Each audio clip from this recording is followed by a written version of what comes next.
Hello, welcome to When the Smoke Clears. I am the Recovery Plug. What's happening, man? I hope you guys are doing great today. My day is doing just fine. Check this out. If you'd please join me in a moment of silence, followed by a serenity prayer for the addict who still suffers, for those of us who are still bound down to some sort of struggle that keeps us from moving forward in this toxic life that we live in, man. So yes, if you would please join me in a moment of silence. God, grant me the serenity to accept the things I cannot change, courage to change the things I can, wisdom to know the difference. All right, well, now that we got that squared up, check this out. I got a little something for you guys today. Let me get these glasses on so I could read on my notes here. And, today I want to talk to you about, something ancient, something simple, and surprisingly powerful, and it's chanting. And, what chanting really is chanting is the rhythmic repetition of sound. A word, a phrase, a mantra, or a sacred verse. It could be any of those things, you know what I mean? But it's more than just saying something over and over. Chanting is a technology of the mind. It uses vibration, breathing, and rhythm to shift the inner state of oneself. And we chant, the mind, when we chant, the mind starts to settle, right? And the breath slows down, the nervous system starts kind of easing up, softening, if you will, and the heart opens in a way that's hard to access through thinking alone. You know what I mean? And that for me, I love that that correlation from the mind to the heart when you're chanting sound. It takes you to this different place. You know what I mean? It takes you to another realm, if you will, of your mental capacity. You know what I mean? Your mental thought process it takes it to a different stage. You know what I'm saying? And it's one of the oldest tools, that humans have, for, doing things, for returning to the present, if you will, and chanting's been around for a good long time, man. Chanting's been used in men since I don't know how far back, but I'm assuming since we've first derived on this earth, I'm assuming, right? So,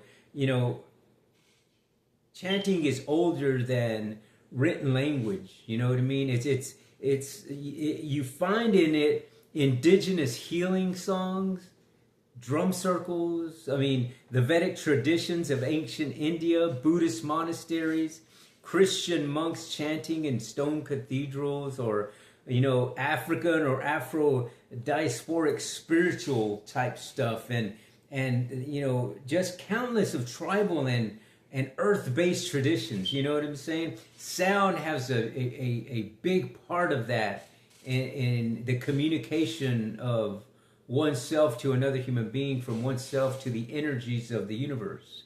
You know what I mean? Of that kind of stuff. And before people wrote teachings down, they sang them.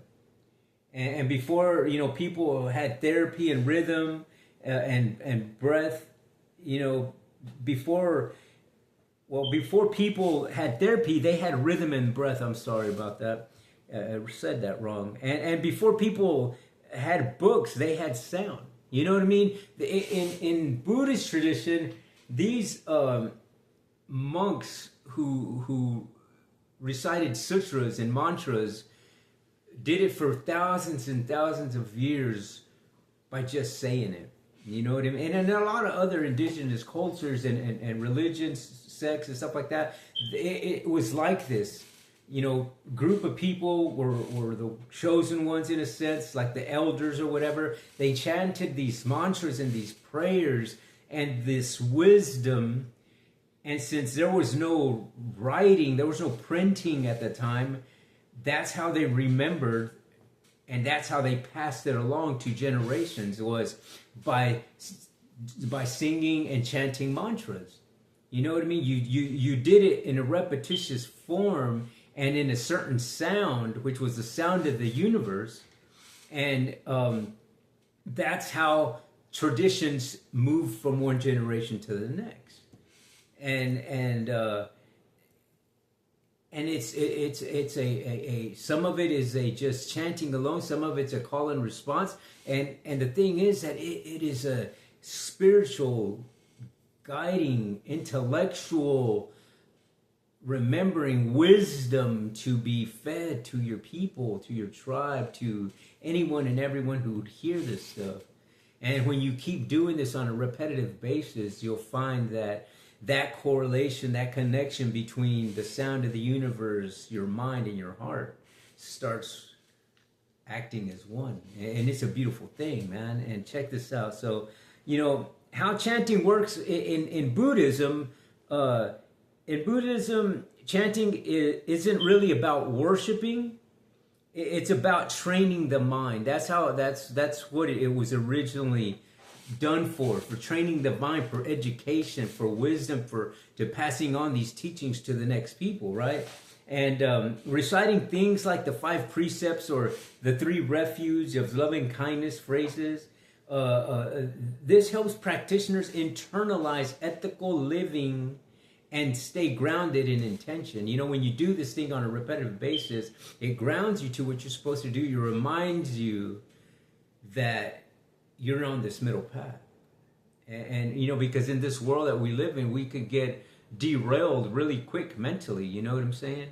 And when you're not in tune with that frequency of you and Mother Earth and the universe, then you're offline a little bit, you know what I'm saying? And when if anyone knows, especially in recovery, you can be derailed in an instant, you know what I'm saying? I know I've lived through that. And so anyway, let me go down to this other part that I wrote. And mantra practice, short, potent sound formulas like Om Mani Padme Hum.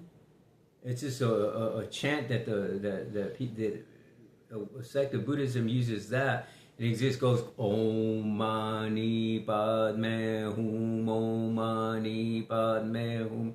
Well, that's that chant. And then there's another one that's Namyo Amitabha Buddha, Namyo Amitabha Buddha, Namyo Amitabha Buddha. Then there's Namyo Tassa Bhagavato, Namyo Tasso Bhagavato, Namyo Tasso Bhagavato. And then there's Namyo Renge Kyo, Namyo Renge Kyo. And even the sound of the Om sound, which is said to be the sound of the universe, which is just Om, Om. And there's other mantras like the Hare Krishna mantra, which is Hare Krishna, Krishna Krishna, Hare Hare, Hare Rama, Rama Rama, Hare Hare. So there's many different types of sounds. Even in the Native American, you'll hear them start their dancing and they'll say ah ho ha, and like when they say those things and they're like, do you understand? And you say yes, you're like ah ho. And it's just this sound that goes out, you know what I'm saying? And the cool thing about sound in the universe is that there's a reverberation to that sound. And that means that when you're chanting something out there in the universe, guess what's going to happen to that? It's going to reciprocate and come back to you. So if you're chanting these things in the sound of the universe, because when you're just reading stuff, you could read prayers and things like that and mantras all day long. But the sound of the universe, the universe, that divinical universe, that divine matrix knows one language. And it only knows that language of vibration, and which comes through these chants, which is the Om sound. And so it's really cool stuff.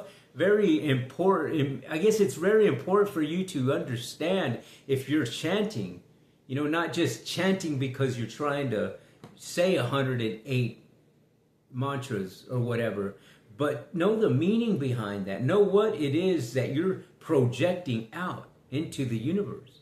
You know, how you say it and what you say is meaningful. It has a bunch of weight behind that. You know what I'm saying? And I mean, I'd hate for people to chant mantras a certain way and they're not getting the full effect of what it should be. You know what I mean? Now, name recitation, repeating the name of the Buddha or Bodhisattva, this creates a sense of support, surrender, and connection, like remembering you don't walk the path alone. You know what I mean? Across all Buddhist traditions, chanting is a way to return to the present moment and soften the grip of the ego. You know, chanting supports recovery really well. I know that in my recovery, chanting is a big part of that. You know what I mean? This is where chanting becomes incredibly practical, if you will. You know, recovery isn't just about stopping a behavior. It's about retraining the mind and nervous system. That's what it's really doing. You know what I'm saying? And chanting helps with that in several ways. It interrupts the mental loop of addiction, craving, anxiety, shame, and intrusive thoughts all operate like loops. You know, a chant breaks the loop and gives the mind a new rhythm to flow. You know, it regulates the nervous system as well. You know what I'm saying? Chanting slows the breathing down. It activates the vagus nerve, and that shifts the body out of fight or flight into safety, into comfort, into this relaxed state, into this here and now. You know what I'm saying? When you're in the here and now, and you're in that relaxed state, you see things so much clearer than you would if you have all these chaotic things, if all these other noises that are imbalancing your frequency, your sound. You know what I'm saying? And it also replaces old stories and new truths. You know what I mean? Or with new truth. And you know, recovery is re-authoritating of identifying. You know what I'm saying? You're rediscovering yourself. You're rediscovering the wholesome part of you. You know what I'm saying? This is the internal you, which chanting, that's the core where it starts, is in the internal you. You know what I mean? Because you get all that emotion and you bring it down into this ball, and you bring it down into this area of, right in that area of the chi. You know what I'm saying? And then it activates, it grounds you. It grounds you, number one, and then it activates them chakras. You know what I'm saying? It activates those chakras. It activates that part of your brain that starts rocking and rolling. You know what I mean? Into this new and expansive, you know, way of looking at things that you normally would just close in right here through this addictive mode, or through this mental thing that you're going through, depression, anger, you know, stress, anxiety. It keeps you in this little world of chaotic and distressful things. You know what I'm saying? And when you can do that and open that up into this wide and relaxing state, it allows you to, you know, activate things in you that normally wouldn't be activated. You know what I mean? And in recovery, chanting reinforces messages like, I am safe, I am not alone, and I can return to myself. I can return to that wholesome part of me, to that Buddha nature, to that inner thing that everybody has. Everybody has that good, wholesome seed in you, and chanting is part of cultivating that, so that you start watering that seed and getting something out of it. You know what I'm saying? And it'll start reflecting in your actions and in your chanting. You know what I mean? And it creates connection. You know what I mean? Especially if you're doing it in a group. You know, it's just that's why. And they say that if more than one person starts praying, doing these chanting things, the energy levels go up. That energy level starts shooting that vibrational sound out into the universe, out into the divine universe. And guess what, man? Things start happening. You start having miracles. You start having these beautiful things, you know, come into fruition for you. You know what I'm saying? It's beautiful stuff. And you know, whether if you're chanting, whether in a meeting, a circle, or a meditation group, this builds resonance. You know what I mean? People when people breathe together, voices blend and the shame dissolves. You know what I mean? And, it makes spirituality embodied in a sense. You know what I mean? In recovery, it isn't just intellectual part of it. It's chanting that brings the body into a healing process. You know what I mean? It's that in the ancient times, it was part of healing. You know what I'm saying?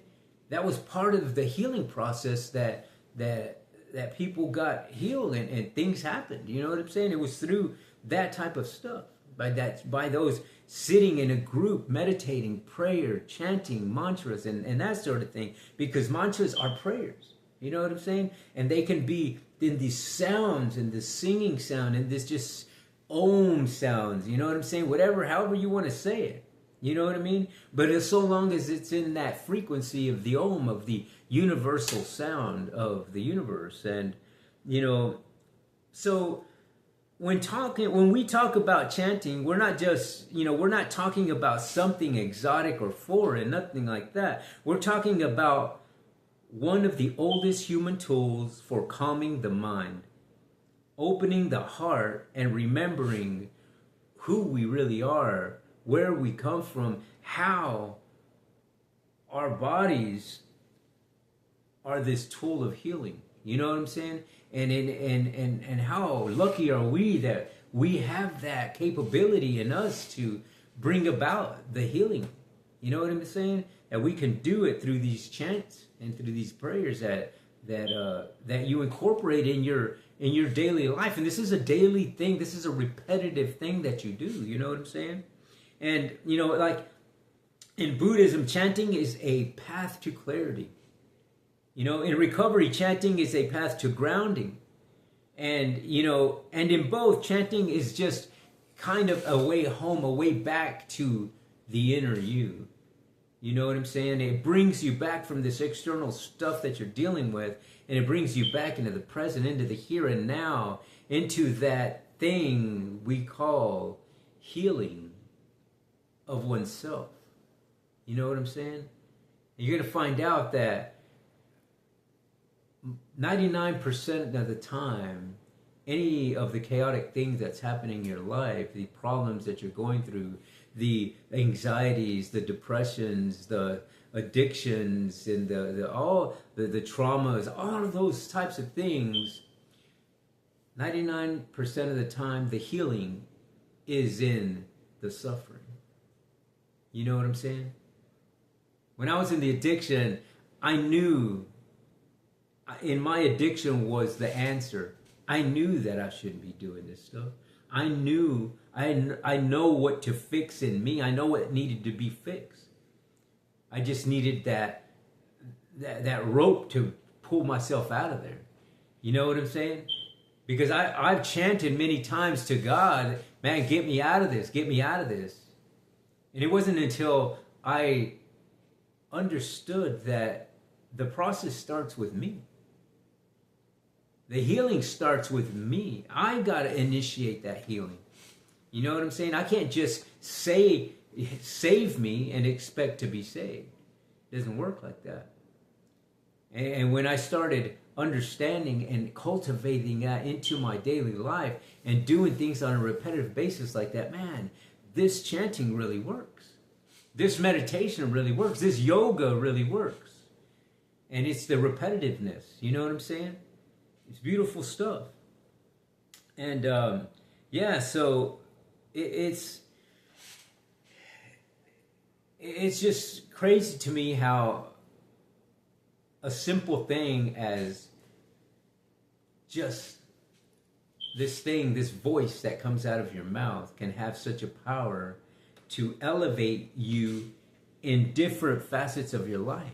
You know what I mean? It can elevate your keen sense of wisdom, your spiritual path, your everyday actions. You know what I'm saying? Everything that you do in your daily life, when you do things on a repetitive basis as a chant, you know what I mean? It starts becoming habitual. And it starts shedding things away in you that you'll find out that there's a lot of things in me that I don't need. There's a lot of things in me that I was doing that serve no purpose. And through the chanting of these repetitive mantras and prayers and literature, it's amazing what happens to you. You know what I mean? It's amazing how the mind starts activating, and when you allow yourself to get pushed into that environment, you're going to find out that you start becoming your environment. It's just like in the addiction. If I'm using every day and this is all that I'm doing, well, guess what? You're going to stay in that addictive mode. And I did. You know what I mean? No matter how many times, there was a time when I remember being in this driveway with 4, 5, 6 different people, and everybody's lollygagging and just saying their stories of, yeah, man, I'm going to do this and I'm going to do that and just all these things. You know what I mean? All these envisioned things that you wanted to happen.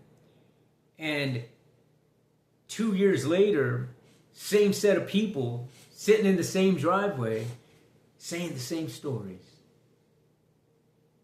You know what I mean? You could say it as many times as you want, but nothing's going to happen if you don't put that karma yoga into action, which is the yoga of action.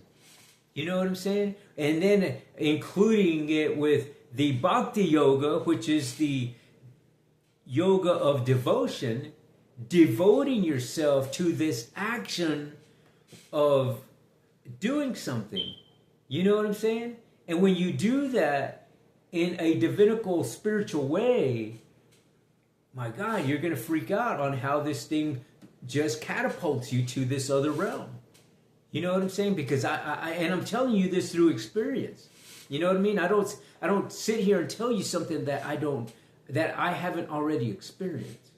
You know what I mean? This is to me, it's kind of a mind-boggling thing, because these things were known to happen in these ancient times. You know what I'm saying? And to be honest with you, like in the Buddhist tradition, at first it was only reserved for these, for people that were of high stature, kings, queens, or monks, or nuns, or that sort of thing. You know what I mean? Or these wealthy people. For the common person, it wasn't shared with. You know what I mean? And at one point in the Buddhist teaching, the Buddha states that there's a new vehicle. This is the way, because this healing, this way of living, this action, this karmic action is for everybody. This is a universal, non-discriminatory way of practicing that any sentient being in the world can benefit from. You know what I mean? It doesn't mean that you have to be Buddhist. No. It means you have to be human. You know what I mean? How cool is that, man? That just being in that club of being a human, you can take advantage of these powerful, tools that are out there for you to better yourself, to lead a spiritual path, to overcome some obstacles. If you're stuck somewhere, maybe in education, and you're just freaking out, you don't know where to go, chanting mantras and meditating on your next step is beautiful. If you're in a spiritual path and you don't know and you're stuck, chanting mantras and meditating for the answer, because the answer's in you. You know what I mean? If you're stuck at a job and you're wondering what to do next, take time. Take a week of meditating and reciting mantras for a whole week and see what that does for you. You know what I mean? And mean it with conviction. Mean it with wholehearted faith. You know what I'm saying? When you interpret things like that you read, that you say in a different mindset, man, the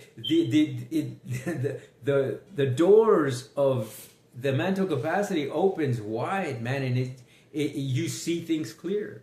You know what I mean? And I know that happened for me, man. You know what I mean? Because for a long time I was just stuck in this addictive way of thinking. You know what I'm saying? And because I was doing that, my life stayed there. You know what I mean? It stayed in this cyclical cycle of suffering. You know what I mean? And not until I started practicing the spiritual path and understanding that the spiritual path is a mental thing as well as that inner feeling faith. You know what I mean? And it's action. You know what I mean? You can. It's not just getting all this intellectual, spiritual thing into your brain, into your thought process, into your heart, into that connection there, but it's practicing it in your life. You know what I mean? When you're practicing something like that in your life, man, you're going to see that you're going to be able to move things. You know what I mean? Things are going to start happening for you that otherwise wouldn't have. And you're going to freak out because sometimes it comes in tidal waves. You know what I mean? And don't get discouraged if it doesn't. You know what I mean? The process of spiritual action is the cause and effect of that is how you are polishing up your mental capacity. And if you're doing things on a repetitive basis, like praying and doing mantras and learning, indulging in some sort of spiritual path, some sort of religion, whatever it is that floats your boat, it's okay. You know what I'm saying? I'm not here to tell you one's better than the other. I just tell you my experiences and what has helped me. And, you know, my way could be your way. And my way, maybe it's not. You know what I mean? But the foundation of the concepts of this works for everyone. You know what I'm saying? Like I said, if you're a human being, it works for you. Because you have that Buddha nature in you. You have that wholesome seed in you. All you got to do is cultivate it. All you got to do is pour a little water on it, a little action.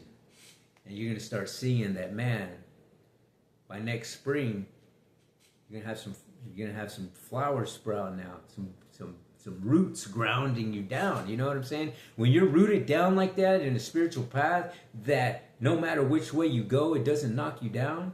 It just keeps you moving forward in that middle way, man. It's great. You know what I mean? For me, it's just been like that, and I'm just grateful. You know what I mean? I really am. And I just wanted to share that with you guys, man. The chanting, you know what I mean? Chanting is powerful. It's part of the sound of the universe. You know what I mean? It's part of that equation that interprets what you are trying to do in your life, and it interprets it into a language that energy of the divine universe understands. And when it understands, man, when it hears you, when it feels that, it knows how to respond. And it's the natural laws of cause and effect, my friends.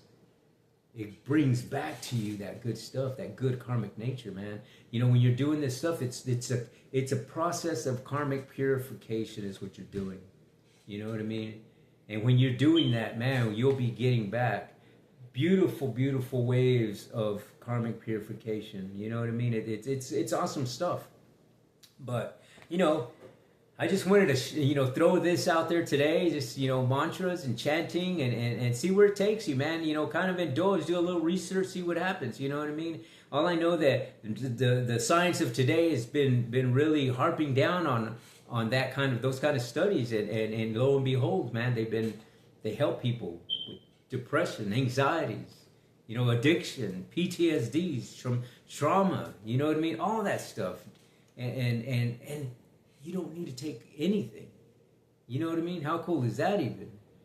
That you don't have to throw all this, stuff down into your body when all you can do is just It's just a tool, you know what I mean? It's just a tool. And but anyway, I just wanted to share that with you guys, man. I hope that, you know, this reaches somebody out there. At this time, if you would please hit that subscribe button, I greatly appreciate it. You just know that, you know, when you do hit the subscribe button, you'll be helping out another veteran, another homeless person, another person dealing with PTSD, childhood traumatic experiences, trauma, drug addiction, alcoholism, depression, suicidal thoughts, anxiety, depression, all that kind of stuff, man. Because you know what? At one point in time in my life, I dealt with all those things. And you know what? I know a way out. And my way out could be your way out. So, yeah. So thank you for tuning in, man. Again, share my channel. Thank you very much for, you know, I really appreciate you guys watching. I guess until the next time, man, on When the Smoke Clears, I am the Recovery Plug.